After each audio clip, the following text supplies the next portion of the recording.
अभी सोचा है कि जीत की असली कीमत क्या होती है। रिंग में खड़ा हर बॉक्सर सिर्फ अपने सामने वाले से नहीं बल्कि अपनी किस्मत से भी लड़ रहा होता है। जहां एक पंच किसी का करियर बना सकता है तो वही एक बार किसी की जिंदगी बर्बाद भी कर सकता है। ये एक ऐसी दुनिया है जहां रिंग के अंदर तो लड़ाई चलती ही है, लेकिन असली खेल रिंग के बाहर खेला जाता है। दो भाई, एक हादसा, एक मौत और एक ऐसा सच जो सब कुछ बदल देता है। अब ये सिर्फ एक खेल नहीं रहा, ये बन चुका है बदले का मैदान, जहाँ हर पंच के पीछे छुपी है एक कहानी और हर जीत के पीछे एक काला सच। तो तैयार हो जाइए दोस्तों, एक ऐसी कहानी के लिए जहाँ ग्लोरी पाने के लिए सब कुछ दांव पर लगाना पड़ता है। तो वेब सीरीज की शुरुआत होती है देवेंद्र सिंह नाम के लड़के से, जो कि नोएडा में रहता है। पहले वो हरियाणा के शक्तिगढ़ में रहा करता था, लेकिन एक हादसे के बाद सब कुछ बदल गया। अब देव वापस कभी नहीं जाना चाहता है, लेकिन शक्तिगढ़ अभी भी देव का पीछा नहीं छोड़ रहा है। और शक्तिगढ़ एक ऐसी जगह है जहाँ पर कि नेशनल लेवल के बॉक्सर को ट्रेंड किया जाता है। और देव के पिता चाहते थे कि देव भी बॉक्सर बने, लेकिन देव नहीं कर पाया। देव की लाइफ में कुछ हादसे तो हुए थे जिन्हें वो भूल नहीं पा रहा है। जिसके बाद हमें देव के पिता रघुवीर सिंह को दिखाया जाता है, हरियाणा के सबसे पॉपुलर कोच, जिन्हें सभी लोग कोच सर कहकर पुकारते हैं। उनकी उतनी ही इज्जत भी है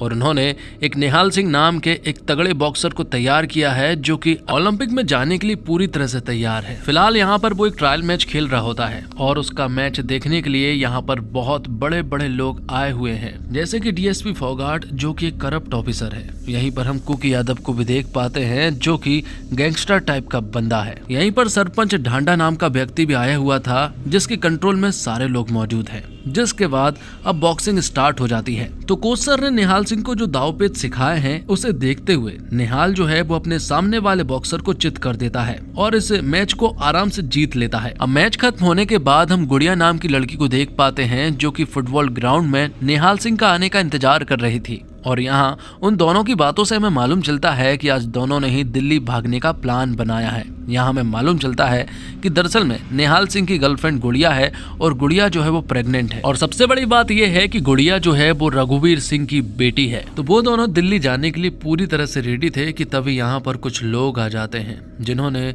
मुंह पर मास्क पहना हुआ था। और उनके इरादे तो यहाँ पर बिल्कुल भी ठीक नहीं लग रहे थे। वो यहाँ पर निहाल सिंह से फाइट करने लगते हैं और निहाल सिंह जो है वो गुड़िया को बचाने की पूरी कोशिश कर रहा था, लेकिन वो लोग बहुत सारे थे, इसी वजह से निहाल उनका सामना नहीं कर पाया और उन मास्क वाले आदमियों ने यह निहाल को जान से मार दिया।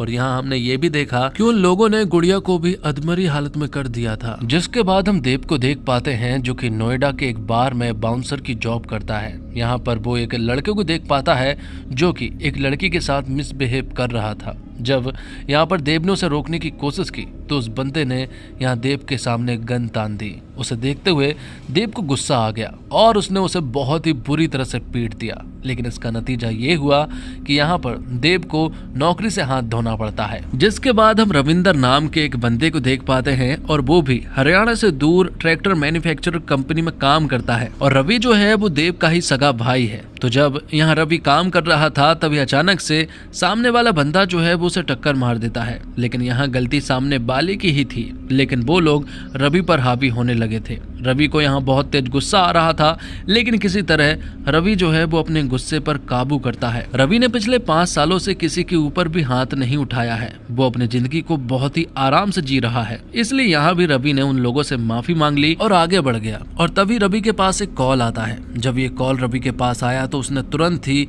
अपने भाई को, मतलब कि देव के पास कॉल किया और उससे बात की और उससे कहा कि हमें शक्तिगढ़ वापस चलना होगा।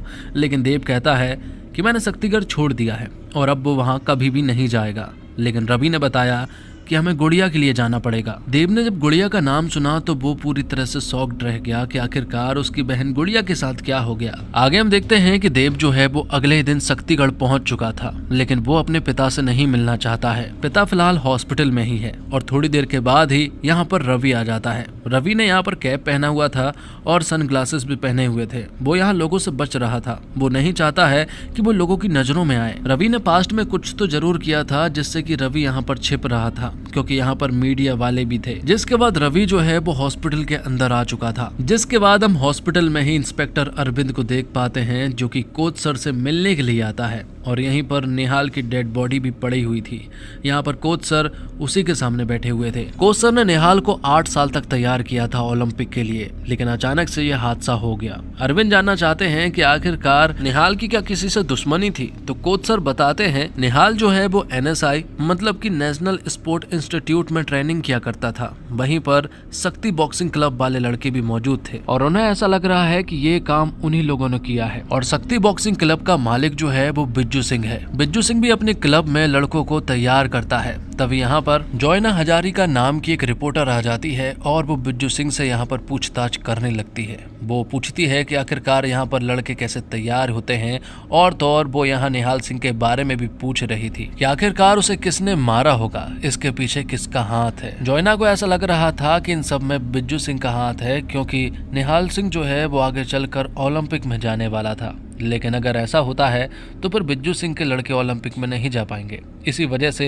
ये काम शायद बिज्जू सिंह का हो। बिज्जू सिंह कहता है कि मेरे लड़के जो है वो रिंग के अंदर सारे दाव पेच इस्तेमाल कर लेते हैं, लेकिन रिंग के बाहर वो किसी से कुछ नहीं बोलते हैं। उसकी इतनी छोटी सोच नहीं है। आगे हम देखते हैं कि सभी लोग गुड़िया को देखने के लिए हॉस्पिटल आ चुके थे, जहाँ पर कि देव भी कोच सर से मिलता है। लेकिन यहाँ हमें ये बात तो मालूम चलती है कि दोनों की बिल्कुल भी नहीं पड़ती है, इसलिए वो एक दूसरे से ठीक ढंग से बात नहीं कर पाते हैं। अब बात ये निकल कर आती है कि आखिरकार ये सब कुछ किया किसने है। ये बात देव और रवि जानना चाहते हैं, क्योंकि कोच सर को तो शायद सिर्फ निहाल की पड़ी है, लेकिन कोच सर बताते हैं कि गुड़िया उसकी भी बेटी है, इसी वजह से उसे भी दुख है। तभी अचानक से यहाँ पर गुड़िया की तबीयत खराब होने लगती है और फिर तुरंत ही डॉक्टर यहाँ पर आते हैं और वो गुड़िया को चेक करने लगते हैं। अब जैसे ही वो लोग हॉस्पिटल से बाहर निकलते हैं कि तभी यहाँ पर निहाल सिंह के पिता आ जाते हैं। निहाल सिंह के पिता यहाँ पर कोच सर के सामने बहुत रोते हैं, क्योंकि निहाल सिंह उसका बेटा था। लेकिन यहीं पर निहाल सिंह का छोटा भाई हुकुम सिंह भी यहाँ पर मौजूद था और उसका मानना ये है कि ये सब कुछ कोच सर की वजह से हुआ है। अगर कोच सर को गुड़िया और निहाल सिंह के बारे में मालूम था तो उसने कुछ किया क्यों नहीं। और तो और हुकुम सिंह जो है वो यहाँ पर गुड़िया के बारे में भी उल्टी सीधी बातें कर रहा था, जो सुनकर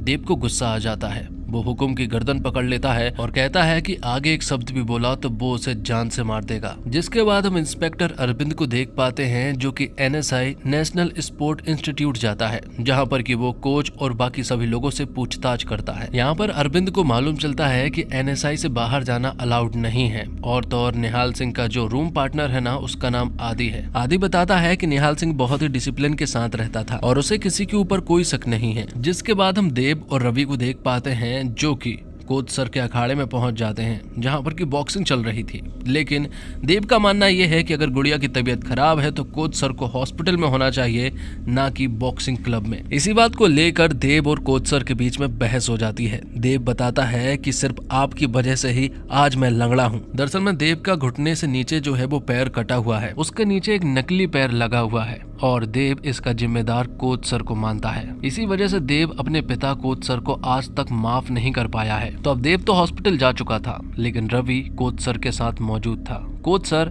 यहाँ पर रवि को उसकी कार देते हैं और कहते हैं कि ये कार मैंने सालों से इसी तरह से रख कर रखी है और ये अब तेरी अमानत है। आगे हम देखते हैं कि रवि अब इंस्पेक्टर अरविंद से मिलता है और यहाँ हमें मालूम चलता है कि दोनों ही बहुत अच्छे दोस्त हैं। अरविंद यहाँ पर रवि को सतर्क रहने के लिए कहता है। वो कहता है कि SBC वाले मतलब कि शक्ति बॉक्सिंग क्लब वाले तुझे ढूंढ रहे होंगे। 5 साल के बाद तू भले ही लौटा हो, लेकिन अभी भी उनके अंदर तेरे लिए बहुत नफरत है, इसलिए तुझे अच्छे से रहना चाहिए। जिसके बाद हम देखते हैं देव को, जो कि हॉस्पिटल में मौजूद था। वो गुड़िया के बाजू में ही बैठा हुआ था। थोड़ी देर के बाद ही गुड़िया को होश आ जाता है। ये देखकर देव बहुत खुश हो जाता है और फिर गुड़िया निहाल सिंह के बारे में पूछती है कि आखिरकार वो कैसा है। तो यहाँ पर देव बताता है कि वो बिल्कुल ठीक है। और अब देव गुड़िया से उन लोगों के बारे में पूछता है कि आखिरकार वो कौन थे और किसने सब कुछ किया। तो यहाँ गुड़िया बताती है कि उन लोगों ने मास्क पहना हुआ था, इसी वजह से वो उन्हें पहचान नहीं पाई, लेकिन उसने एक आदमी की आंख फोड़ दी है। देव और रवि उसके बारे में पता कर ही लेंगे, लेकिन फिलहाल तो गुड़िया का चॉकलेट खाने का मन कर रहा था, इसलिए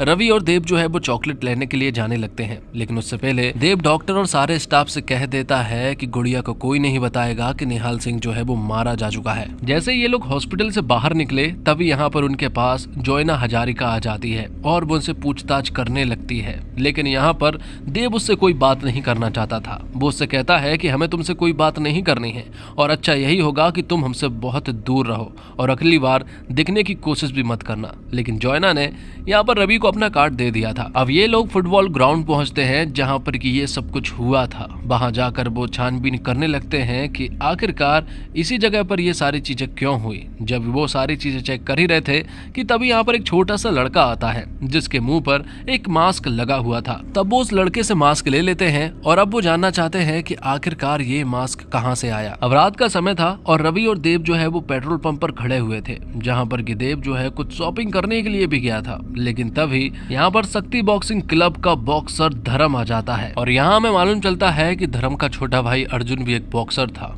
और रवि और अर्जुन के बीच में एक बॉक्सिंग का मैच हुआ था। उस मैच के दौरान रवि ने अर्जुन को नॉकआउट कर दिया था और ऐसा नॉकआउट किया था कि अर्जुन की जान चली गई थी। इसी वजह से रवि जो है वो 5 साल से शक्तिगढ़ नहीं आया था और यहाँ पर अर्जुन के भाई मतलब कि धर्म जो है वो उसे ढूंढ रहे हैं। और अब देखते ही देखते धर्म के लोग जो है वो यहाँ देव को बुरी तरह से पीटने लगते हैं। देव उनके ऊपर भारी पड़ रहा था लेकिन धर्म के लोग बहुत सारे थे और अब वो उन्हें नहीं संभाल पा रहा था। देव चाहता है कि रवि उसका साथ दे, लेकिन रवि ने पिछले 5 सालों से किसी के ऊपर भी हाथ नहीं उठाया है, इसलिए वो आगे नहीं आ पा रहा था। लेकिन जब वो अपने भाई को पिटते हुए देखता है और अब बात जब गुड़िया पे आ जाती है तो अब यहाँ पर रवि भी अपने हाथ उठा लेता है और अब उन लोगों को दोनों भाई यहाँ चुन चुन कर बुरी तरह से पीटने लगते हैं। लेकिन जब धर्म ने देखा कि उसके लोग बुरी तरह से पिट रहे हैं तो धर्म ने गन निकाल ली। लेकिन इस लड़ाई के बीच में अब कोच सर भी आ चुके थे और दूसरी तरफ धर्म की साइड से अब बिज्जू सिंह आ चुका था। बिज्जू सिंह यहाँ पर कोच सर से कहता है कि एक दिन में एक ही अर्थी एक घर से निकले तो ज्यादा अच्छा होगा। यहाँ पर मालूम चलता है कि दरअसल में हॉस्पिटल में गुड़िया की जान जा चुकी है। ये सुनने के बाद कोच सर, देव और रवि जो है वो हॉस्पिटल की तरफ भागे क्योंकि ये उनके लिए हैरानी वाली न्यूज़ थी। जब वो हॉस्पिटल पहुंचे तो उन्होंने देखा कि किसी ने गुड़िया को बहुत ही बेरहमी से मारा था। किसी ने गुड़िया की छाती पर कैंची से वार किया था और उसे जान से मार दिया था। ये देखकर दोनों भाई पागल हो चुके थे। ये चीज उनसे सहन नहीं हो रही थी। अब सीन शिफ्ट होता है उस हादसे वाली रात पर, जहाँ पर कि वो मास्क वाले में से एक लड़के की यहाँ गुड़िया ने आंख फोड़ दी थी। वो 4 लोग थे और उनमें से एक लड़का जो है वो सन्नी था। सन्नी की आंख फूट चुकी थी और वो अपने मामा मतलब कि कुक्की यादव के पास पहुंचा। कुक्की यादव तब कुछ लोगों को बहुत ही बेरहमी से मार रहा था। जब कुक्की यादव को मालूम चला कि ये तो उसका भांजा सन्नी है तो वो उसे तुरंत ही हॉस्पिटल लेकर जाते हैं। तो अब गुड़िया का क्रियाक्रम हो चुका था और रवि और देव गुड़िया की अस्थियां लेने के लिए जाते हैं। लेकिन ये उनके लिए एक बहुत ही कठिन काम था। उनके पैर आगे नहीं बढ़ पा रहे थे, जो देखकर दोनों को ही बहुत बुरा लग रहा था। दोनों भाई यहाँ पर बहुत रोते हैं क्योंकि वो अपनी गुड़िया से बहुत प्यार किया करते थे। जिसके बाद हम डीएसपी फोगाट को देख पाते हैं जो कि सरपंच ढांडा के पास पहुँचते हैं। ढांडा एक ऐसा सरपंच है जो कि बहुत अमीर है और डीएसपी जैसे लोग जो है वो उसके लिए काम करते हैं। और ढांडा का सिर्फ एक ही शौक है और वो है अपना भैंसा। उसे अपने भैंसे सुल्तान से बहुत प्यार है। वो अपने भैंसे सुल्तान के लिए हर समय नई नई भैंस लाते रहते हैं। और रही बात डीएसपी की, तो ढांडा जो कहता है डीएसपी को वही करना पड़ता है। आगे हम देखते हैं कि अब दोनों भाई जो है वो इंस्पेक्टर अरविंद के पास जाते हैं, उसे सारी चीजें बताते हैं और उसे ये भी बताते हैं कि गुड़िया ने उस रात एक मास्क वाले लड़के की आंख फोड़ दी थी और अरविंद इस केस को इन्वेस्टिगेट कर रहा था। थोड़ी देर के बाद ही यहाँ पर अरविंद की वाइफ भारती आ जाती है। अरविंद और भारती की हाल ही में शादी हुई है और हमेशा भारती जो है वो अरविंद के लिए खाना लाती रहती है। अब आगे हमें मालूम चलता है कि डीएसपी फोगाट को ढांडा ने कहा है कि वो इस केस को क्लोज कर दे या फिर उसे भटका दे। इसलिए यहाँ पर डीएसपी फोगाट अरविंद से भी यही कहता है कि तुम अब इस केस पर काम नहीं करोगे, जो कुछ भी करना है वो मैं कर लूंगा। इसीलिए यहाँ पर डीएसपी फोगाट जो है वो प्रेस कॉन्फ्रेंस में बताता है कि गुड़िया का जो मर्डर हुआ है वो दरअसल में एक एक्सीडेंट है। वहाँ पर चोरी करने के लिए कुछ लोग आए थे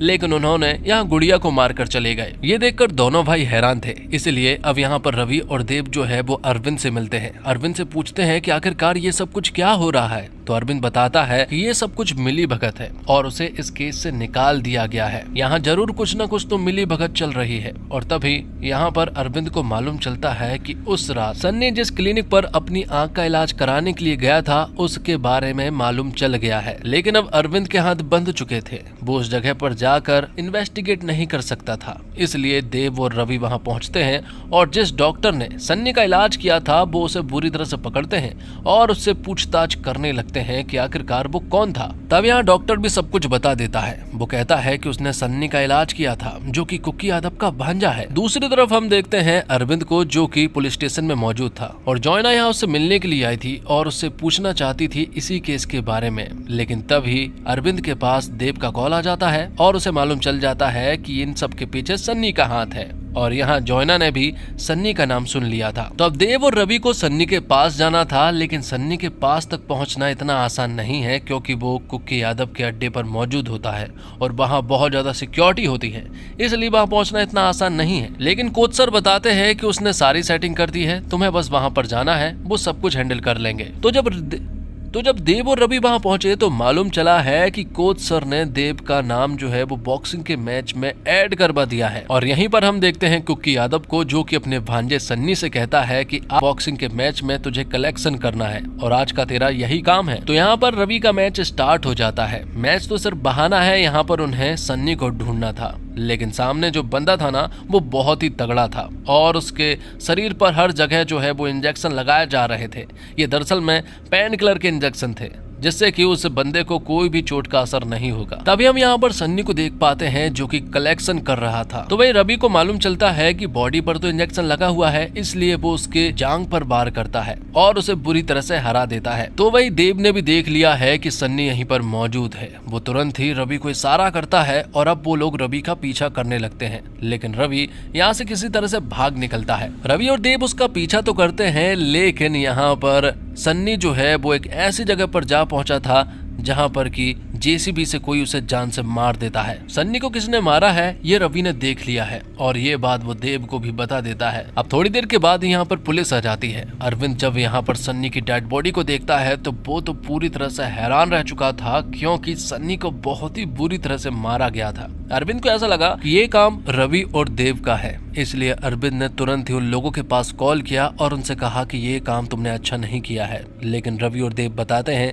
कि ये काम उन्होंने नहीं किया है। जब तक वो वहां पहुंचे थे तब तक उसे किसी ने और ने मार दिया था। और जब ये बात कुकी यादव को मालूम चली कि उसके भांजे को किसी ने बहुत ही बेरहमी से मार दिया है, तो वो तो पूरी तरह से बौखला जाता है, क्योंकि कुकी यादव भी कोई आम आदमी नहीं है और उसके भांजे को इस तरह से मारना और भी ज्यादा गलत था। जिसके बाद रवि और देव जो है वो उस लड़के का पीछा करने लगते हैं जिसने सन्नी को मारा है, और वो लड़का कोई और नहीं बल्कि हुकुम होता है, जो कि निहाल सिंह का छोटा भाई है। और जब उसे पूछा जाता है कि आखिरकार उसने ये सब कुछ क्यों किया, तो हुकुम बताता है कि जिस तरह से तुम अपनी बहन गुड़िया का बदला लेना चाहते थे, उसी तरह से मैं भी अपने बड़े भाई निहाल सिंह का बदला लेना चाहता था, इसलिए मैंने सन्नी को मारा है। लेकिन यहाँ पर रवि और देव बताते हैं कि ये काम सन्नी ने नहीं किया, बल्कि सन्नी से ये काम करवाया गया है, और अब हमें ये पता नहीं चल पाएगा कि सन्नी से ये काम कौन करवा रहा था। हुकुम से यहाँ पूछा जाता है कि आखिरकार तुझे सन्नी के बारे में कैसे मालूम चला। तो यहाँ पर सन्नी ने बताया कि जॉयना जो रिपोर्टर है ना, वो हमारे घर आई थी और वो सारी पूछताछ कर रही थी।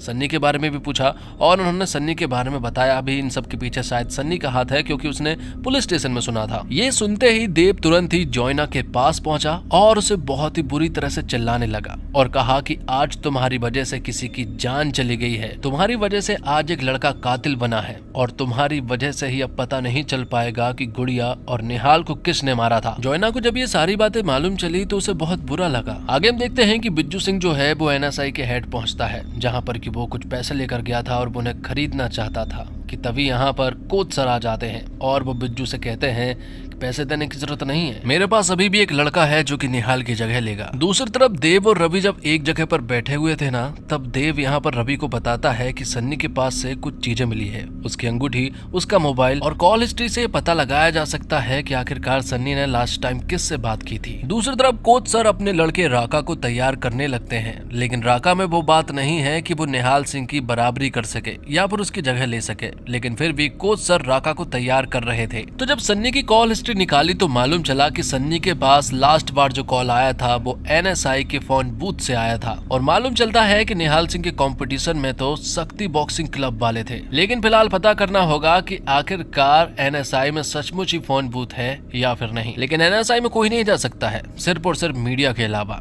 इसलिए रवि जो है वो जॉयना के पास कॉल करता है और उससे माफी मांगता है, क्योंकि वो लोग जॉयना से काम निकलवाना चाहते चाहते हैं। जोयना ही वो लड़की है जो कि एनएसआई में जा सकती है और उस फोन बूथ के बारे में पता कर सकती है। तो यहाँ पर जोयना जो है वो उनकी बात मान लेती है। अगले दिन जोयना जो है वो एनएसआई में चली जाती है, जहाँ पर कि उसकी मुलाकात यहाँ के कोच पेनिकर से होती है। पेनिकर यहाँ उससे मुलाकात करते हैं और वो उसे पूरा एनएसआई घुमाने लगते हैं। और यहाँ जोयना जो है वो कंटिन्यूअसली उस फोन बूथ वाले नंबर पर कॉल करने लगती है, पता करने लगती है कि आखिरकार कॉल कहां से किया गया था। यहाँ पर जोयना को मालूम चल जाता है कि पास ही के फोन बूथ से कॉल किया गया था, जो कि एनएसआई के अंदर ही मौजूद है, लेकिन वो एक पब्लिक फोन बूथ है जिससे कि कोई भी कॉल कर सकता है। तो ये बात तो तय थी कि सन्नी के पास वहीं से कॉल किया गया था, लेकिन अब एनएसआई के अंदर जाकर ये पता किया जा सकता है कि आखिरकार सन्नी को कॉल किसने किया था। तो इसका सिर्फ एक ही सॉल्यूशन है, और वो सॉल्यूशन ये है कि रवि को हमें एनएसआई भेजना पड़ेगा, जहाँ पर कि वो बॉक्सिंग की प्रैक्टिस करेगा और वहां जाकर रवि जो है वो लोगों के बारे में पता कर सकता है। ये प्लान दरअसल में कोच सर का था,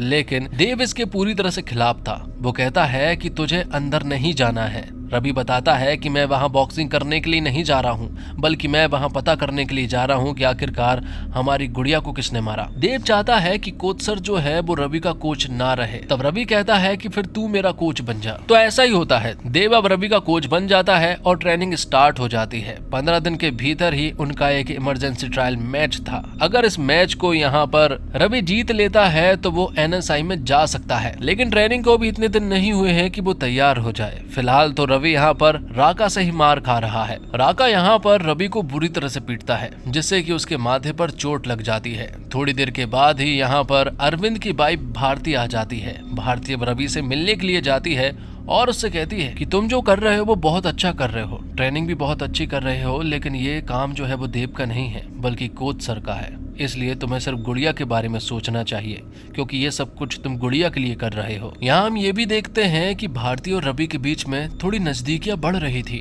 तो अब भारती ने जो कहा उस पर रवि ने अमल किया, और अब रवि जो है वो कोच सर से ही कोचिंग लेने लगता है। लेकिन जब ये बात देव ने देखा तो उसे बिल्कुल अच्छा नहीं लगा, क्योंकि उसने रवि से मना किया था कि वो कोच सर से कोचिंग ना ले। लेकिन यहाँ पर रवि देव को समझाता है कि हमारा मकसद जो है वो एनएसआई तक जाना है, ना कि वहाँ बॉक्सिंग करके मैच जीतना है। तो अब कोच सर से ही यहाँ पर रवि कोचिंग लेने लगता है, और कोच सर की ट्रेनिंग जो है वो बहुत ही हार्ड थी। यहाँ पर रवि का वजन जो है वो सिर्फ और सिर्फ 65 kg था, लेकिन उसे 72 kg करना था। इसलिए उसे जमकर मेहनत करवाई जाती है, अच्छी डाइट फॉलो करवाई जाती है, और अब उसका वजन जो है वो 72 किलो मतलब कि 72 kg हो चुका था। तो इमरजेंसी ट्रायल के 2 दिन पहले जो है वो यहाँ पर रवि और राका के बीच में एक मैच होता है। इस मैच के दौरान यहाँ पर रवि ने राका को हरा दिया था, लेकिन कोच सर ने यहाँ कुछ गलतियां देखी और वो अपने छड़ी से रवि को मारने लगते हैं। यह देखकर देव को बिल्कुल अच्छा नहीं लगा। देव तुरंत ही रिंग के अंदर आता है और वो अपने पिता से झगड़ने लगता है। वो अपने पिता को चिल्लाते हुए कहता है कि आज के बाद वो मेरे भाई रवि को छड़ी नहीं मारेगा, वरना मुझसे बुरा कोई भी नहीं होगा। देव के जाने के बाद अब कोच सर यहाँ रवि से कहते हैं कि मुझे देव के सामने तुझे छड़ी नहीं मारनी चाहिए थी, शायद गलती मेरी ही है। जिसके बाद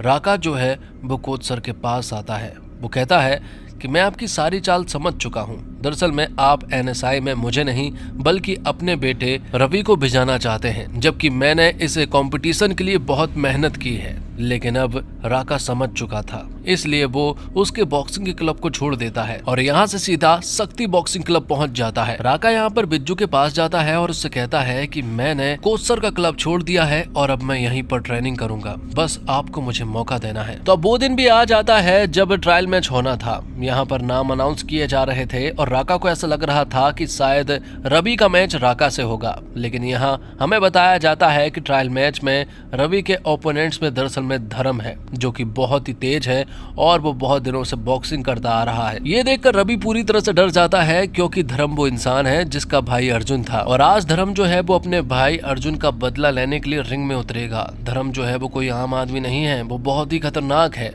लेकिन यहाँ पर कोच सर रवि से कहते हैं कि हम यहाँ एक मकसद से आए हैं, अपनी गुड़िया का बदला लेने के लिए आए हैं। हम सब कुछ गुड़िया के लिए कर रहे हैं, इसलिए तुझे यही सोच कर जाना है। तो अब यहाँ धर्म और रवि के बीच में फाइट स्टार्ट हो जाती है, लेकिन रवि के दिमाग में सिर्फ एक ही बात चल रही थी। उसे अपना पुराना मोमेंट याद आ रहा था जब रवि की फाइट अर्जुन से हुई थी। उस समय रेफरी भी पूरी तरह से बिक चुके थे और अर्जुन जो है वो आगे चल रहा था। तब कोच सर ने रवि से कहा था कि सिर्फ एक ही उपाय है, तो मुझे अर्जुन को नॉकआउट करना पड़ेगा, तभी हम मैच जीत सकते हैं। तब कोच सर के कहने पर रवि ने ऐसा ही किया था। जब अर्जुन से फाइट स्टार्ट हुई थी तो रवि ने यहाँ अर्जुन को एक ऐसा सॉलिड पंच मारा था कि वो पूरी तरह से नॉकआउट तो हो गया था, लेकिन वो अपनी जान गंवा चुका था। ये देखकर रवि को भी हद से ज्यादा दुख हुआ था, क्योंकि वो किसी की मौत का जिम्मेदार नहीं बनना चाहता था। और इसी हादसे के बाद से रवि ने बॉक्सिंग छोड़ दी थी, यहाँ तक कि उसने शक्तिगढ़ भी छोड़ दिया था।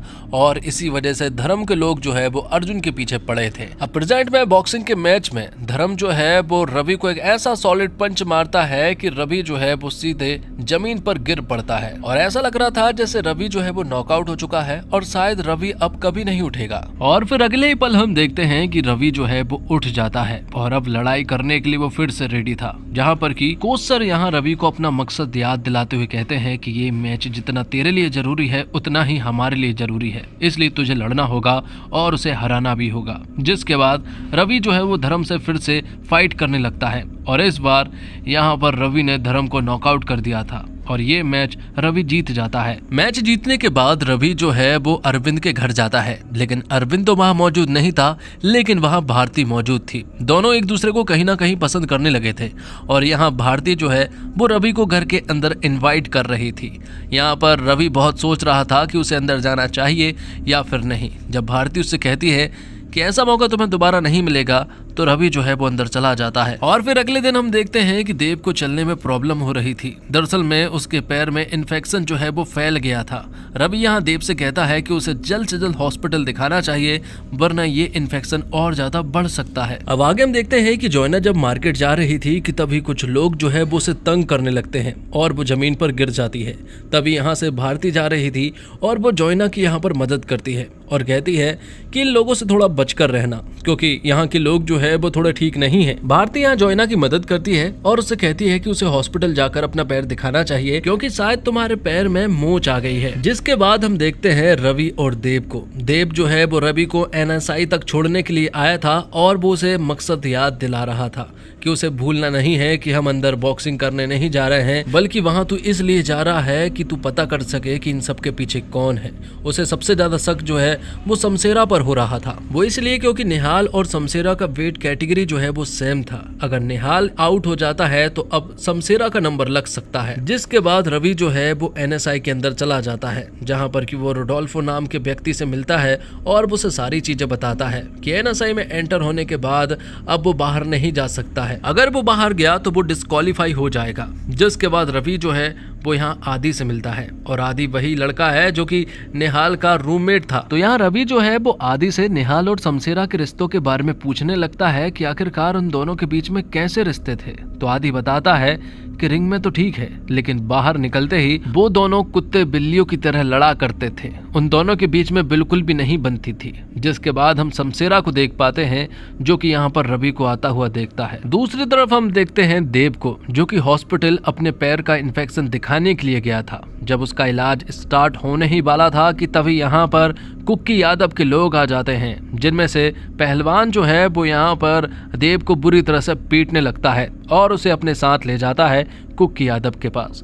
कुक्की यादव यहाँ पर देव की बॉडी पर बहुत सारे एक्सप्लोसिव लगा देता है और उससे कहता है कि मुझे पता है कि तूने ही सनी को मारा है। पर देव यहाँ पर कुक्की यादव को भरोसा दिला देता है कि उसने सनी को नहीं मारा है, वो तो बस गुड़िया के कातिल के बारे में पता कर रहा है और उसे ये बात माननी पड़ेगी। तो यहाँ पर कुक्की यादव मान तो जाता है, लेकिन फिर भी वो यहाँ पर देव को नहीं छोड़ना चाहता है। वो अपने पहलवान से कह देता है कि यहाँ से निकलते ही एक्सप्लोसिव वाली बटन दबा देना। लेकिन सही टाइम पर यहाँ पर अरविंद और कुछ पुलिस वाले आ जाते हैं, जो कि यहाँ पर उन पहलवानों को अरेस्ट कर लेते हैं और यहीं पर अरविंद ने देव को भी बचा लिया था। अरविंद कहता है कि कुक्की यादव के लोगों को तो अरेस्ट कर लिया गया है, लेकिन कुक्की यादव यहाँ से भाग गया है, इसलिए वो उसे अरेस्ट नहीं कर पाए। और अब यहाँ पता चलता है कि दरअसल में देव जो है वो आज जोयना की वजह से जिंदा है, क्योंकि जोयना भी हॉस्पिटल गई थी और वहां उसने इन लोगों को देखा और तब जोयना ने तुरंत ही अरविंद के पास कॉल किया था। आगे हम देखते हैं कि NSI में अब शमशेरा और रवि के बीच में भी आमना सामना हो जाता है। दोनों की बिल्कुल नहीं बन रही थी। यहाँ पर शमशेरा रवि से कह देता है कि वो उसके सामने ना आए, वरना वो उसे बुरी तरह से पीट देगा। तब रवि यहाँ पर एक लड़की से मिलता है जिसका नाम ज्योतिका है। ज्योतिका दरअसल में यहाँ पर बॉक्सर है। तो अब जोयना और देव के बीच में अच्छी खासी दोस्ती हो जाती है क्योंकि जोयना ने यहाँ पर देव की जान बचाई है। तो जोयना यहाँ पर देव से एक पर्सनल सवाल पूछती है। वो कहती है कि तुम्हारा पैर कैसे टूटा? तो देव कहता है कि ऐसे पर्सनल क्वेश्चन मत पूछा करो, और हालांकि तुमने मेरी जान बचाई है इसलिए मैं तुम्हें बता सकता हूँ। वो कहता है कि मेरे पिताजी जो है वो उनके ऊपर बॉक्सिंग का भूत सवार था। मतलब कि मेरे पिताजी के पिताजी जो है वो ओलंपिक में गए थे, उन्होंने बहुत नाम कमाया था, सिल्वर मेडल जीता था, और अब मेरे पिताजी भी उसी राह पर चल पड़े थे। उन्होंने भी बहुत अच्छा प्रदर्शन किया और बहुत नाम कमाया, लेकिन पिताजी की भूख तब भी नहीं मिटी। वो चाहते हैं कि ओलंपिक में देश के लिए गोल्ड आए। तब उन्होंने मुझे बॉक्सिंग के लिए तैयार किया, लेकिन मैं बॉक्सिंग में इतना तैयार नहीं था, मुझे बॉक्सिंग ज्यादा अच्छे से नहीं आती थी। इसी वजह से मेरे पिताजी ने मुझे बहुत मारा, हमेशा बहुत मारा करते थे, और एक दिन हद हो चुकी थी। उन्होंने मेरे पैर पर इतनी गंदे तरीके से वार किया कि मैं चलने की हालत में नहीं था। ये देखकर मैं घर छोड़कर भाग गया। जब 2-3 दिन के बाद वापस आया तो पूरे पैर में इन्फेक्शन फैल गया था और फिर मेरा पैर काटना पड़ा था। इसी वजह से मैं अपने पिता को माफ नहीं कर पाया हूँ, और शायद मैं उन्हें आगे कभी कर भी नहीं सकता हूँ। जिसके बाद हम देखते हैं रवि को, जो कि NSI में था। जैसे ही शमशेरा और उसके दोस्त रूम से बाहर निकलते हैं तभी रवि जो है वो उनके रूम में घुस जाता है, वहाँ की चीजों को चेक करता है, और फिर रवि जो है वो रवि की पानी की कैन में कुछ मिलाकर आ जाता है और अपने पिता कोच सर से कह देता है कि काम हो गया। कोच सर ने जरूर कुछ न कुछ तो प्लानिंग की थी। यहाँ दूसरी तरफ हम देखते हैं कि देव और जोयना जो है वो एक दूसरे के काफी क्लोज हो चुके थे। दोनों एक दूसरे से ढेर सारी बातें करते हैं और कहीं ना कहीं नजदीकियां अब बढ़ने लगी थी। दोनों एक दूसरे को कहीं ना कहीं पसंद करने लगे थे, और जब वो एक दूसरे को किस करने वाले थे कि तभी यहाँ पर जोयना जो है वो देव से कहती है कि मैं तुम्हें कुछ बताना चाहती हूँ। जोयना बताती है कि मैंने तुमसे एक झूठ बोला है। 6 महीने पहले वो रिपोर्टर थी, लेकिन अब नहीं है। उसका जर्नलिस्ट का कार्ड जो है वो एक्सपायर हो चुका है। जोयना बताती है कि वो निहाल को बहुत पहले से जानती थी,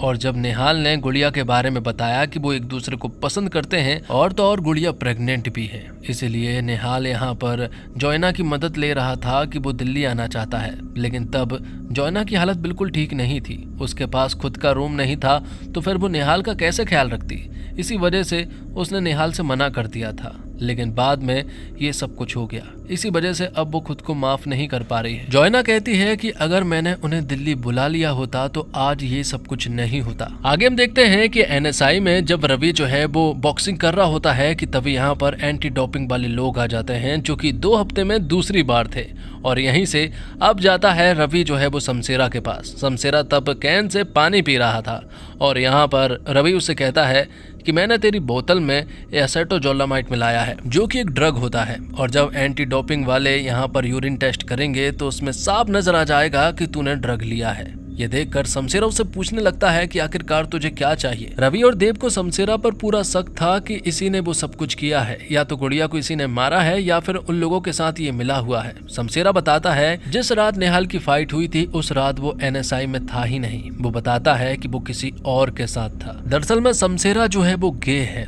और वो असिस्टेंट कोच रुडोल्फो के साथ उस रात कमरे में मौजूद था, जिससे तो ये तो क्लियर हो गया था कि शमशेरा ने कुछ भी नहीं किया है। शमशेरा उससे अब पूछने लगता है कि इसका तोड़ क्या है, तो यहाँ रवि बताता है कि उसकी बोतल में कुछ भी नहीं मिला है, वो आराम से टेस्ट दे सकता है। आगे हम देखते हैं कि देव और जोयना जब एक दूसरे के साथ थे तभी यहाँ पर जोयना नोटिस करती है कि सन्नी की जो अंगूठी है उसमें कुछ न कुछ तो लगा हुआ है, और फिर मालूम चलता है कि दरअसल में ये एक स्मार्ट रिंग है। जब इस रिंग के बारे में पता किया जाता है तो मालूम चलता है कि ये रिंग जो है वो सन्नी के नाम पर रजिस्टर है ही नहीं। देव ने पता कर लिया था कि ये किसके नाम पर रजिस्टर है। दरअसल में ये ज्योतिका के नाम पर रजिस्टर है, जो कि एक बॉक्सर है और वो NSI में ही मौजूद है। जब ये बात रवि को मालूम चली तो वो तुरंत ही ज्योतिका से मिलने के लिए जाता है, और अब मालूम चल चुका था कि दरअसल में फोन बूथ से कॉल किसने किया था। वो कॉल दरअसल में ज्योतिका ने सन्नी को किया था। ज्योतिका ने यहाँ पर रवि को सब कुछ सच बता दिया था कि दरअसल में वो और सन्नी जो है वो रिलेशनशिप में थे,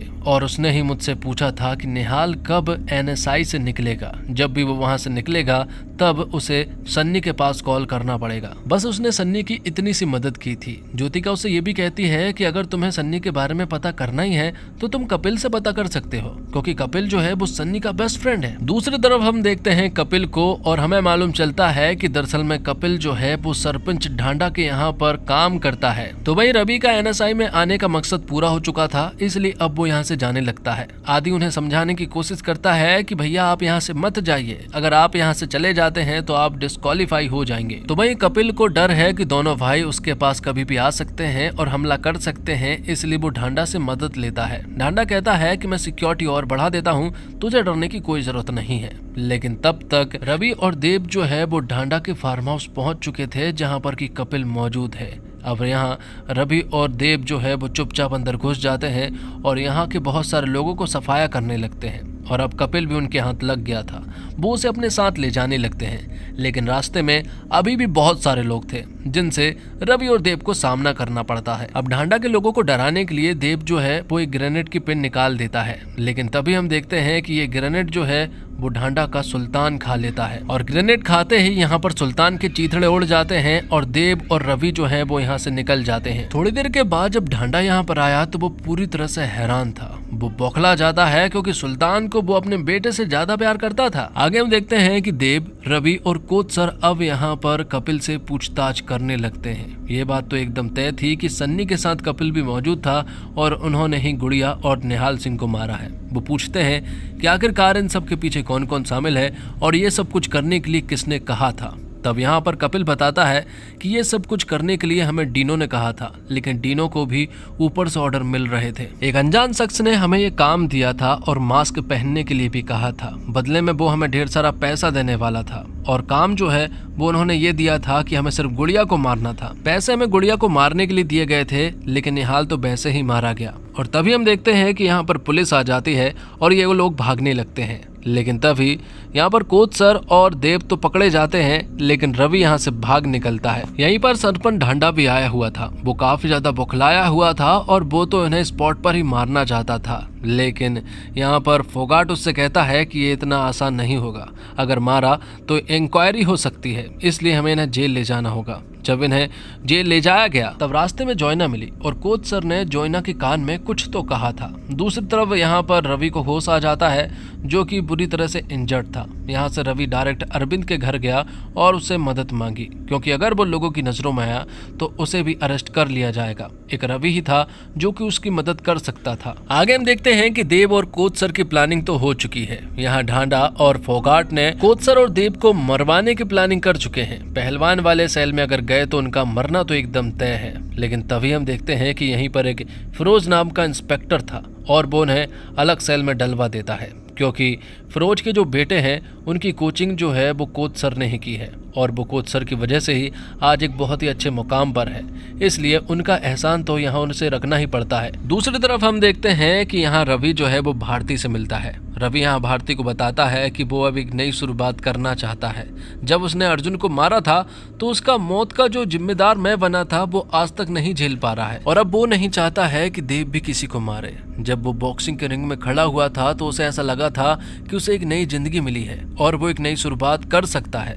तो भारती यहाँ उससे कहती है कि तुम्हें एक नई शुरुआत करनी चाहिए। अगर यहाँ गुड़िया भी मौजूद होती या फिर वो कहीं से तुम्हें देख रही होती तो आज वो भी यही बोलती कि तुम्हें एक नई शुरुआत करनी चाहिए। अब जेल में ही यहाँ देव और कोच सर के बीच में झगड़ा हो जाता है। यहाँ पर देव ने कोच सर से कहा कि अगर तुमने अपना क्लब बेच दिया होता तो आज हमारी ये हालत नहीं होती। इसी क्लब की वजह से एक बार गुड़िया की जान जाते जाते बची है। दूसरी तरफ हम देखते हैं कि बिज्जू ने अपने बॉक्सर का नाम सिलेक्ट किया है और वो था धर्म सिंह, लेकिन ये चीज राका से सहन नहीं हो रही थी। इसी वजह से वो धर्म सिंह के ब्रेक फेल कर देता है। जब वो रास्ते से जा रहा था और जब धर्म ब्रेक लगाने की कोशिश करता है तो ब्रेक नहीं लगता है और उसका एक्सीडेंट हो जाता है। आगे हम देखते हैं कि रवि और अरविंद जब आपस में बात कर ही रहे थे कि तभी यहाँ पर उन्हें किसी के आने की आहट सुनाई पड़ती है और वो दरअसल में कोई और नहीं बल्कि डीएसपी फोगाट होते हैं, जो कि अरविंद के घर आ चुके थे, क्योंकि उन्हें डाउट था कि रवि यहीं पर मौजूद है। और उनका शक यकीन में तब बदल जाता है जब उन्हें अरविंद के एक कमरे के बारे में मालूम चलता है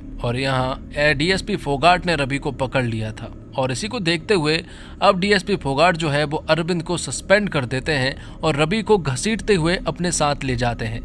दूसरी तरफ हम देखते हैं कि जेल में पहलवान की गैंग जो है वो अब देव और कोच सर के ऊपर हमला कर देते हैं और उन्हें बहुत ही बेरहमी से मारने लगे थे। तभी हम देखते हैं कि डीएसपी फोगाट के पास एक कॉल आता है और डीएसपी फोगाट से कहा जाता है कि वो देव और कोच सर को छोड़ दे। दूसरी तरफ हम देखते हैं कि अब यहाँ पर रवि को भी छोड़ दिया गया था, लेकिन आखिरकार ऐसा क्या हुआ कि डीएसपी फोगाट को इन सभी को छोड़ना पड़ा। दरअसल में यहाँ एक डील हो चुकी थी और वो डील कोच सर ने की थी। उन्होंने अपना क्लब जो है वो बिज्जू को बेच दिया है और बदले में इन सब की रिहाई मांगी थी। अब रवि यहाँ पर देव से कहता है कि अब हमें एक नई शुरुआत करनी चाहिए, हमें इन सबको छोड़ देना चाहिए, लेकिन देव जो है वो नहीं मानता है। वो कहता है कि तू भूल गया है, तू बदल गया है, तू अपने मकसद से भटक गया है, तुझे अब बॉक्सिंग करनी है, वो बॉक्सिंग जिस बॉक्सिंग ने हमसे सब कुछ छीन लिया। जिस वजह से उनके बीच में झगड़ा हो जाता है और दोनों ही अलग हो जाते हैं। अब क्योंकि इन सभी के ऊपर चार्जेस पूरी तरह से हट चुके थे, इसलिए कोच सर और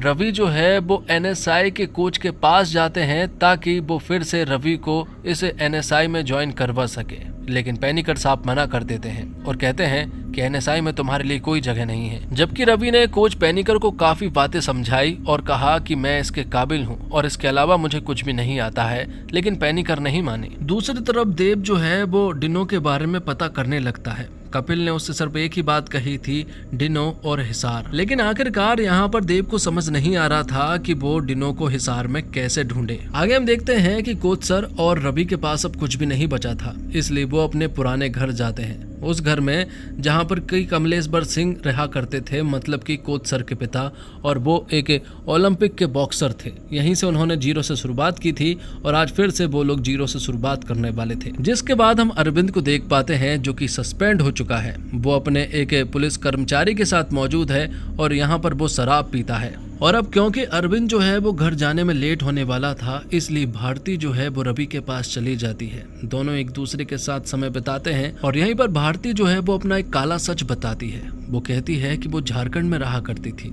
लेकिन झारखंड से वो यहाँ तक कैसे आई ये बात किसी को भी नहीं पता है। वो बताती है कि झारखंड में उसके माता पिता जो है वो बहुत गरीब थे। जब माता पिता को 50,000 रुपए दिए गए तो उन्होंने मुझे बेच दिया और फिर मुझे अरविंद के पास आना पड़ा। जब ये सारी चीजें मेरे साथ हुई तो मैं हर हफ्ते महीने जो है वो झारखंड जाती हूँ, ये बात तुम्हें पता है, लेकिन तुम्हें ये बात नहीं पता है कि मैं वहाँ से लड़कियाँ लेकर आती हूँ और अब वही काम मैं करने लगी हूँ जो मेरे साथ हुआ था। ये सुनकर यहाँ पर रवि जो है वो पूरी तरह से हैरान रह जाता है कि आखिरकार जो तुम्हारे ऊपर बीती है यही जुल्म तुम दूसरी लड़कियों पर करने वाली हो। ये बहुत ही गलत बात है। भारती कहती है कि किन माता पिता के बारे में बात कर रहे हो, किन माता पिता की बेटियों के बारे में बात कर रहे हो। जिन माता पिता की बेटियां होती है ना, वो उन्हें 50,000 रुपए में बेच देते हैं। आगे हम देखते हैं कि देव और जोयना जो है वो कोच सर के घर जाते हैं और वहां जाकर वो गुड़िया की चीजों को चेक करने लगते हैं कि वहां से कोई ना कोई तो सबूत मिलेंगे। वो सारी चीजों को चेक करते हैं और फिर एक ड्राइंग वाली बुक में उन्हें निसी नाम दिखाई देता है और फिर यहाँ देव को कुछ ऐसी चीजें दिखती है, उसे देखकर वो पूरी तरह से शॉक्ड रह चुका था। जो चीज देव ढूंढ रहा था वो उसे मिल चुकी थी। देव यहाँ से तुरंत ही अरविंद के पास जाता है और उससे कहता है कि तुम्हें मेरे साथ चलना पड़ेगा। जिस हिसार के बारे में मुझे पता चला है वो दरअसल में कुछ और है। देव यहाँ जोयना को बताता है कि हरियाणा में हिसार का मतलब कुछ और होता है। हिसार का मतलब होता है किला या फिर फोर्ट, और शक्तिगढ़ में सिर्फ एक ही हिसार है, मतलब कि एक ही किला है। इसी वजह से अब वो लोग रवि की कार से उस जगह पर जाने लगते हैं। जब वो उस जगह पर पहुंचे तो यहाँ पर अरविंद को एक चीज दिखाई पड़ती है। उसे कार के अंदर से एक पायल मिलती है और वो पायल दरअसल में किसी और की नहीं बल्कि भारती की थी। अरविंद को ऐसा लगा कि शायद भारती और देव के बीच में कुछ चल रहा है, लेकिन यहाँ पर देव बताता है कि ये तो रवि की कार है, उसी से पूछना क्या बात है। लेकिन यहाँ पर अब अरविंद उसकी कोई मदद नहीं करने वाला था और वो यहाँ से चुपचाप चला जाता है। तो अब देव को अरविंद का साथ तो नहीं मिला, लेकिन जोयना का साथ उसे मिला। उन्होंने एक नाव से नदी को पार की और उस किले में पहुंच गए, जहाँ पहुंचने के बाद मालूम चला कि यहाँ पर लड़कियां जो है वो धंधे पर बैठती है और इसी जगह पर दरअसल में देव को आना था। वो सारी चीज़ों को चेक करने वाला था। यहाँ पर वो एक लड़की से मिला और वो उस लड़की को डिनो की फोटो बताते हुए कहता है कि क्या ये यहाँ पर मौजूद है। यहाँ पर हमें मालूम चला कि वो लड़की जो है वो गूंगी है वो बोल नहीं सकती है और ना ही सुन सकती है, लेकिन पैसे की बोली बहुत अच्छे से समझती है। वो यहाँ पर डिनो के बारे में बता देती है कि वो सामने वाले कमरे में मौजूद है। जब देव को डिनो के बारे में पता चला तो वो तुरंत ही वहां पहुंचता है और वो डिनो को बुरी तरह से पीटने लगता है कि तभी अचानक से डिनो को कुछ होने लगता है और वो यहाँ पर उल्टी कर देता है और उसकी जान चली जाती है। यहीं पर निसी नाम की लड़की बताती है, मुझे ये काम करने के लिए कहा गया था, उसे नींद की दवाई देने के लिए कहा गया था, लेकिन उसे नहीं पता था कि वो नींद की दवाई है या फिर कुछ और। लेकिन ये दवाई किसने देने के लिए कहा है ये बात तो निसी ने देव को बता दी थी। लेकिन तब तक तो यहाँ ढेर सारे लोग आ चुके थे और वो देव को बुरी तरह से पीटने वाले थे, लेकिन देव यहाँ से किसी तरह से अपनी जान बचाकर भाग निकलता है। वो जोइना के पास जाता है और तुरंत यहाँ से भाग जाता है। आगे हम देखते हैं कि अरविंद जो है वो अपने घर पहुंचा। वो अपनी वाइफ भारती से मिला और उसके सामने ही वो पायल रखता है और अब यहाँ पर भारती को सब कुछ मालूम चल चुका था कि अरविंद को मालूम चल गया है कि रवि का उसके साथ अफेयर था। जब ये बात अरविंद को मालूम चल चुकी है तो अब वो भारती के ऊपर हमला कर देता है। वो उसे जान से मारने की पूरी कोशिश करता है और फिर वो लगाता है रवि के पास कॉल और उससे कहता है कि भारती को कुछ हो गया है, वो तुरंत ही घर पर आ जाए।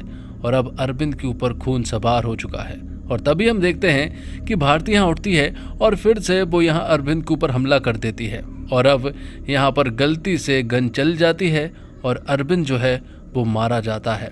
अब यहाँ पर रवि आ जाता है। जब वो यहाँ पर अरविंद की डेड बॉडी को देखता है तो वो पूरी तरह से हैरान रह चुका था क्योंकि ये बहुत बड़ी बात थी। इसलिए वो कोच सर को अपने पास बुलाता है और उससे कहता है कि इन सारी चीजों को हमें सॉल्व करना होगा। तभी हम देखते हैं कि रवि के पास कोच पेनिकर का कॉल आता है और वो उसे कल NSI बुलाते हैं क्योंकि उसकी कल ज्वाइनिंग होने वाली थी। अगर कल सुबह वो 6 बजे पहुंच जाता है तो उसकी ज्वाइनिंग हो जाएगी। और कोच सर ने जब देखा कि अब रवि के पास एक बहुत अच्छा मौका है इसलिए वो सारी जवाबदारी ले लेते हैं। वो अरविंद के पीस पीस करते हैं और उन्हें नदियों में फेंक कर आ जाते हैं। आगे हम देखते हैं कि सुबह 6 बजे ही अब रवि जो है वो NSI ज्वाइन कर लेता है क्योंकि पेनिकर ने उसे एक नया मौका दिया था और रवि ये हर किस नहीं खो सकता है। दूसरी तरफ हम देखते हैं कि भारती जो है वो पुलिस स्टेशन जाती है और वहां वो बताती है कि अरविंद जो है वो गायब है। अरविंद के साथी पुलिसकर्मी ने बताया कि कल तक तो वो मेरे साथ ही मौजूद था और फिर वो देव के साथ किसी जगह चला गया है। तो अब DSP फोगाट को पूरा शक जो है वो देव के ऊपर हो रहा है कि अरविंद को उसी ने गायब किया है। आगे हम देखते हैं देव को जो कि अरविंद के घर पर छानबीन करने के लिए गया था। वो बहुत सारी चीजों को चेक करता है और बहुत सारी चीजों को निकाल कर देखता है लेकिन उसे कोई भी चीज नहीं मिली थी। थोड़ी ही देर के बाद यहाँ पर अरविंद की माँ भी आ जाती है और कहती है कि जो चीज चाहिए लेकर चले जाओ। लेकिन तभी देव को निसी की कही हुई बात याद आती है कि दरअसल में ये दवाई मिलाने के लिए एक औरत ने कहा है और वो औरत बहुत खूबसूरत है और उसके कंधे के पास एक खूबसूरत टैटू है। और अब यहाँ हमें मालूम चलता है कि वो औरत कोई और नहीं बल्कि भारती है।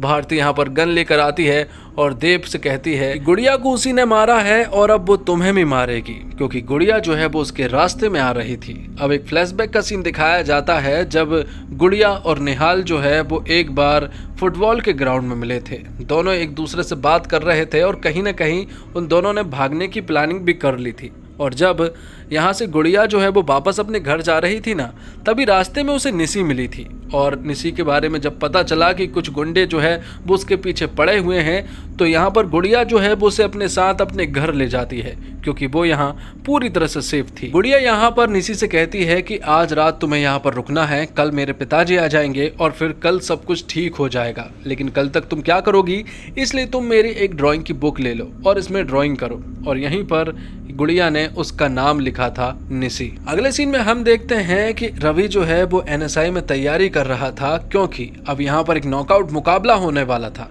इस नॉकआउट मुकाबले को जो भी जीतेगा वो ओलंपिक में जाने वाला था, इसलिए वो सारी तैयारियां कर रहा था। और यहीं पर कोच सर भी आ चुके थे और वो कहते हैं कि ये हमारे पास लास्ट चांस है जिसके बाद हमें कोई भी मौका नहीं मिलेगा। दूसरी तरफ हम देखते हैं कि भारती ने देव को बंधक बना लिया था और अब देव यहाँ पर भारती से जानना चाहता है कि आखिरकार उसने ऐसा क्यों किया, वो गुड़िया को क्यों मारना चाहती थी। तो यहाँ भारती बताती है कि गुड़िया की तो वैसे कोई भी गलती नहीं है, लेकिन उसने एक गलती करती थी और वो उसके धंधे के बीच में आ रही थी, इसी वजह से गुड़िया को मारना पड़ा। और इससे पहले कि देव कुछ और पूछ पाता, यहाँ पर भारती बताती है कि जोयना जो है वो हमारे कब्जे में है, इसलिए तुम्हें अगले दिन पुलिस स्टेशन जाना है और वहां जाकर कुछ चीजें कन्फेस करनी है। तो अब यहाँ पर भारती के कहने पर देव जो है वो पुलिस स्टेशन जाता है और वहाँ पुलिस वालों के सामने कन्फेस करता है कि अरविंद को उसी ने मारा है और उसकी बॉडी को काट पीट कर तालाब में फेंक दी है। थोड़ी देर के बाद ही यहाँ पर भारती भोली भाली बनने का नाटक करते हुए आती है और वो डीएसपी फोगाट से कहती है कि मुझे अपने पति का बदला चाहिए, मैं नहीं चाहती हूँ कि ये आदमी जिंदा रहे। इसी वजह से अब यहाँ पर भारती जो है वो देव से अकेले में बात करती है। वो कहती है कि गुड़िया जो है वो अच्छी लड़की थी, लेकिन अगर इसी तरह से कोई भी उसके धंधे के बीच में आएगा ना तो वो उसे इसी तरह से जान से मारती रहेगी। साथ ही वो उसे एक नाम और बताती है कि इन सब के पीछे किसका हाथ है। जिसके बाद हम देखते हैं कि डीएसपी फोगाट जो है वो अब यहाँ पर देव का एनकाउंटर करने वाले थे, लेकिन वो उसका एनकाउंटर अलग तरीके से करने वाले थे। दरअसल में डीएसपी फोगाट जो है वो देव को कुकी यादव को सौंपेंगे और फिर कुकी यादव देव को इस तरह से मारेंगे कि उसकी लाश भी नहीं मिलेगी। जब उसे कुकी यादव के पास सौंपा जाता है तो कुकी यादव कहता है कि तूने झूठ कहा था, तुझे बहुत अच्छे से मालूम था कि सन्नी को किसने मारा है, क्योंकि अब कुकी यादव को मालूम चल चुका था कि दरअसल में हुकुम सिंह ने ही सन्नी को मारा था। सबसे पहले तो यहाँ पर कुकी यादव जो है वो हुकुम को बुरी तरह से मारता है और फिर वो देव को बुरी तरह से पीटने लगता है, लेकिन एक मौका यहाँ पर देव के पास था और अब देव यहाँ पर कुकी यादव से फाइट करने लगता है और उसके हाथ से गन छीन कर यहाँ से भागने में कामयाब भी हो चुका था। दूसरी तरफ हम देखते हैं कि एनएसआई में अब नॉकआउट मुकाबले स्टार्ट हो चुके थे, जहाँ रवि जो है वो एक के बाद एक बॉक्सर को नॉकआउट करते जा रहा था और आगे बढ़ता जा रहा था। उसने तो यहाँ पर शमशेरा तक को हरा दिया था और अब रवि के पास सिर्फ एक ही इंसान बचा था जिससे फाइट करना था और उसका नाम राका था। जब रवि यहाँ पर नहा रहा होता है कि तभी यहाँ पर उसकी बाथरूम में कोई एक आदमी आता है और वो उसे एक इंजेक्शन लगाकर यहाँ से चला जाता है। यहाँ पर रवि को बहुत सारी ब्लीडिंग होती है और वो काफी कमजोर हो चुका था। दूसरी तरफ हम देखते हैं देव को, जिसे जोयना के बारे में मालूम था कि वो कहाँ पर मौजूद है। तब यहाँ पर देव जो है वो जोयना के पास जाता है और उसे वहां से रिहा करवाता है। और यहाँ रवि की हालत काफी ज्यादा खराब हो चुकी थी, उसे जब इंजेक्शन लगाया गया तो ब्लीडिंग बहुत ज्यादा हो चुकी थी और इसी वजह से अब रवि जो है वो लड़ने की हालत में नहीं था। यहाँ पर कोच सर ने मुझसे कह दिया था कि शायद वो लड़ नहीं पाएगा, लेकिन तभी यहाँ पर बिज्जू सिंह आ जाता है और यहाँ कोच सर को बिज्जू सिंह के ऊपर पूरा शक है कि इसी बंदे ने कुछ किया है। इसी वजह से कोच सर यहाँ बिज्जू सिंह से फाइट करने लगते हैं, लेकिन बिज्जू सिंह कहता है कि उसने भले ही बहुत सारी गलतियां की होगी, लेकिन इस तरह की ओछी गंदी सोच वाली हरकत वो कभी नहीं कर सकता। तभी हम देखते हैं कि देव भी यहाँ पर आ चुका था। रवि का आज बहुत बड़ा दिन था, लेकिन देव यहाँ रवि को कुछ बताना चाहता था, लेकिन देव ने नोटिस किया कि रवि का पूरा फोकस जो है वो आज के मैच पर है। अगर आज का मैच रवि जीत जाता है तो वो ओलंपिक में जा सकता था। उसने एक सपना देखा था, इसलिए देव जो है वो रवि को कुछ भी नहीं बताता है और मैच खत्म होने का इंतजार करता है। मैच खत्म होने से पहले यहाँ बिज्जू सिंह जो है वो राका से मिलता है। बिज्जू सिंह यहाँ राका से कहता है कि ऐसी ऊंची हरकत तू ही कर सकता है। तब राका कहता है कि वो जीतने के लिए कुछ भी कर सकता है, अगर यहाँ उसे रवि को मारना भी पड़े ना तो तब भी वो एक बार भी नहीं सोचेगा। कोच सर यहाँ पर रवि से कहते हैं कि एक आखिरी मौका है, सारे दाव पेच आज ही इस्तेमाल करने हैं, लेकिन रवि यहाँ अधमरी हालत में लड़ रहा था। इसी वजह से राका जो है वो आगे चल रहा था और कहीं ना कहीं रवि जो है वो इस मैच को हार रहा था। तभी हम देखते हैं कि देव जो है वो कोच सर से कहता है कि मुझे आपसे कुछ बात करनी है। कोच सर कहते हैं कि मैच के बाद ही वो सारी बात कर पाएगा, लेकिन यहाँ हमें मालूम चलता है कि भारती ने जो देव के कान में किसी का नाम लिया था ना, वो कोई और नहीं बल्कि कोच सर थे। कोच सर के साथ ही मिलकर भारती ने ये काम किया था और अब यहाँ पर देव जो है वो उन्हें चलने के लिए कहता है, वरना वो उन्हें यहीं पर मार डालेगा। देव को यहाँ कोच सर की असलियत मालूम चल चुकी थी, इसके बावजूद कोच सर का पूरा ध्यान जो है वो मैच पर था। देव ने यहाँ गन तक निकाल ली थी, इसके बावजूद कोच का पूरा ध्यान मैच पर था। देव यहाँ कोच सर से जानना चाहता है कि आखिरकार उन्होंने ऐसा क्यों किया। तो यहाँ कोच सर कहते हैं कि मेरी जिंदगी में बॉक्सिंग से बढ़कर कुछ भी नहीं है। मैंने निहाल सिंह को 8 साल दिए हैं। 8 साल तक कड़ी मेहनत करने के बाद उसे तैयार किया था, लेकिन जब उन्हें निहाल सिंह और गुड़िया के बारे में मालूम चला तो वो हैरान थे। और जब उन्हें ये बात मालूम चली कि गुड़िया जो है वो प्रेग्नेंट है, तो उन्होंने सोचा कि अब बात जो है वो बहुत आगे बढ़ चुकी है।